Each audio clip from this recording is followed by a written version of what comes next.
Today, I want to share with you 5 things you may want to consider before looking at new construction as a potential option for your next house. Make sure you pay attention to number 5, especially. It may upset some of our builder partners that we're sharing this information with you. We're seeing more and more new construction in a time where inventory is a lot shorter. We're not getting as many resale homes hitting the market for a number of reasons, but at the end of the day, we're seeing more and more people building or buying market homes that are in these new construction communities. Which brings us to our first point.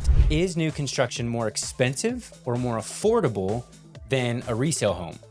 New construction has always sold for at least a little bit of a premium because it's new. Everything on it is new. The roof is new, the mechanicals are new, everything's built to code. The walls are in better condition. You don't have nail holes from the previous owners even. Resale are used sometimes a lot with older homes and sometimes very well taken care of, and other times it's kind of a disaster. So with resale, you deal with a lot of how has the house performed over time and how has the house been treated and maintained over time, but how much of a premium and what does that mean for you as a buyer? Right now, typically, we're seeing a new construction premium anywhere from like 8 to probably 12% over what that similar house would comp for that was say 5 or 10 years old. So is a 10% premium too expensive? Well, that depends. 3 things really play into this, and one of them has a lot to do with financing. Typically, new construction companies, especially those that are scaling and producing a lot of inventory, are going to have a preferred lending partner. This preferred lending partner is often owned by the same parent company or the builder itself, so they can give and take a little bit between each other. What that means is you can probably get a little bit more house and brand new condition for at or maybe just slightly above something similar that's resale. The next driver I would point out of why these new construction properties tend to sell a little bit higher is because you get to actually go through and choose everything. You're choosing your paint color, you're choosing your trim package, your flooring, where the flooring is, how much is hardwood, how much is carpet, what grade of carpet. You really do get to go, and many of these builders are semi-custom, but you get to go choose between what they offer. Whereas you can go to the far end of new construction with complete custom and literally choose everything. Your options are limitless in those situations. You can pick whatever tile, whatever grout, whatever design. You can change the design, you can change the floor plan, but with that comes even more of a premium. So watch out for that. The third driver really comes down to everything being new.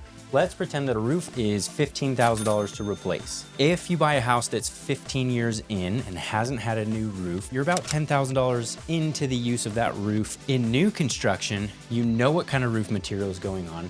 Often it's warranted, and you're starting from day one of that roof's life. Now, what would you rather have to come up with, the $15,000 to replace the roof, or with the new construction, if your price was a couple $100 a month more on the mortgage, that may be much easier and frankly feasible. So the maintenance of having something new and not having to cover any major expenses anytime soon will be really, really helpful, especially if cash is tight. Now, our second thing you should know before considering buying new construction, ultimately, is it right for me? I would say this totally depends on you, your goals, and your situation.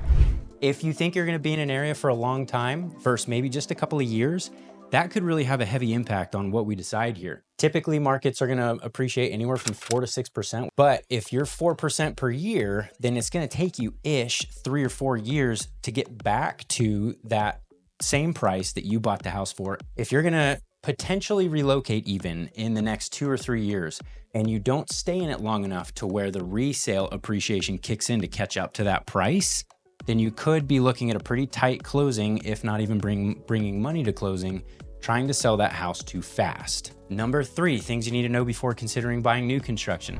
Can I use an agent?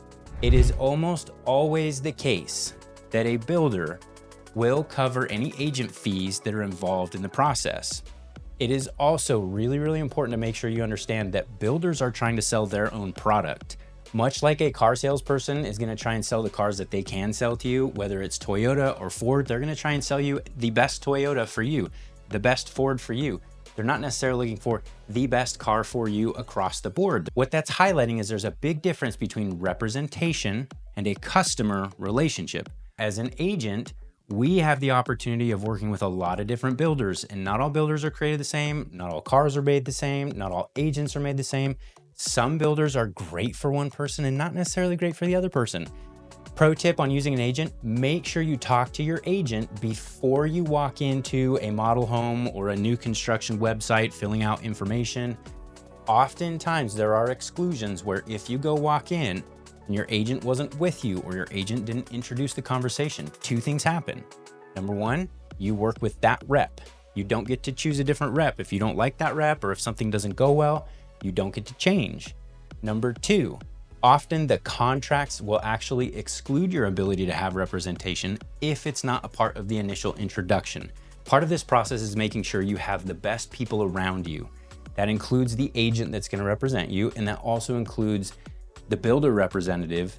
So talk to your agent. They most always have great reps that they've worked with in the past. Making sure we can connect the best professionals possible is key to this going well for you. The fourth thing you should know when considering new construction: beware of upgrades. Builders often advertise their base price on websites. So you look at a 3-bed, 2.5 bath, and it's 350 or 400,000. That's the base price. Now you come in and you want nice carpet, you want thicker padding, you want more hardwood, and you can get very expensive very quick. Number 5, when considering new construction, is always get a home inspection. Now this may upset some of my building partners. Always, always, always get a home inspection. New construction does have a lot of really good checks and balances. They have city inspectors, they have their own quality control people and internal systems. However, it's great to have a third-party fresh set of eyes look at every house before you go to closing. Most builders are totally fine with this. They'll help coordinate your inspector getting into the property and getting access. And often there's small things, not missed out of negligence, but there's so much that goes into building a house. It's natural that you would expect a couple of things to pop up here or there that are nice to catch before you do your new home orientation or your final walkthrough, so that the builder can address those before you move in day one.